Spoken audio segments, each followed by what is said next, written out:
మాజీ మంత్రి నెల్లూరు నగర ఎమ్మెల్యే అనిల్ కుమార్ యాదవ్ టీడీపీ నగర ఇన్ఛార్జి కోటంరెడ్డి శ్రీనివాసులరెడ్డిపై తీవ్రస్థాయిలో విమర్శలు చేశారు. తనపై విమర్శలు చేసిన ఆయనపై అనిల్ వ్యంగ్యంగా ధ్వజమెత్తారు.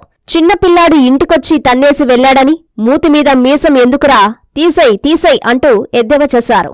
అలాగే ఆయన గురించి మాట్లాడే స్థాయి తనది కాదని, మా పిల్లలు చాలన్నారు. నెల్లూరు రూరల్లో లోకేష్ యువగలం పాదయాత్ర బాధ్యతలను నారాయణ, కోటంరెడ్డి శ్రీధర్రెడ్డిలకు అప్పగించారు కదా అని విలేకరులు అడిగిన ప్రశ్నకు ఆయన సమాధానమిచ్చారు. ఏముంది, ఓడిపోయేవారికి అప్పగిస్తారని అన్నారు. అలాగే అజీజ్ పరిస్థితి కూడా అయిపోయిందని, పార్టీ గెలిచాక ఏదో ఇస్తారంటున్నారని, ఆ పార్టీ గెలిచేది లేదు, అజీజ్ కు ఇచ్చేది లేదన్నారు. ఇంటికి వచ్చి కొట్టిపోయారు, సిగ్గులే నీ బతుక్కి నువ్వు ఒక నాయకుడివే. ఒక సామెత ఉంటుంది, ఇంటికి వచ్చి తంతా అంటే ఒక పసిపిల్లోడు వచ్చి చనిపోయాడు.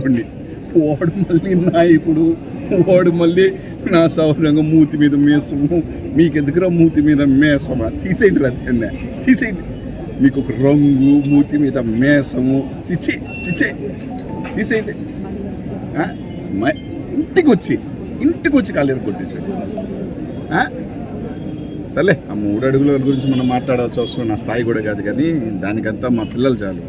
సరే, యువగలం పాదయాత్రని సిటీ ఎమ్మెల్యే ఇటు మాజీ మంత్రి నారాయణ రూరల్ కోటరెడ్డికి చెప్పారు బాధ్యతలు. అంతే, ఏముంది, ఓడిపోయే వాళ్ళకి అప్పచెప్తాడు. ఇంకెవరు చెప్తాడు? ఆయనకే కదా అప్పచెప్తాడట.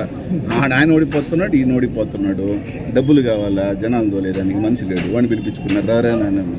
సరే, మా శ్రీధర్ అన్న ఎట్టా ఉన్నాడు కాబట్టి పాపం ఆడు కూడా గొంతుకొచ్చారా మజీజ్కి. మజీజ్ బైక్ అయిపోయిందా, ముందుకు వచ్చారా. ఎలక్షన్ గవర్నమెంట్ వచ్చిన తర్వాత అంట మా బాయ్కి ఏదో చేస్తారంట. పాపం గవర్నమెంట్ వచ్చేది లేదు, పాపం ఇప్పుడు ఉండండి. రాష్ట్ర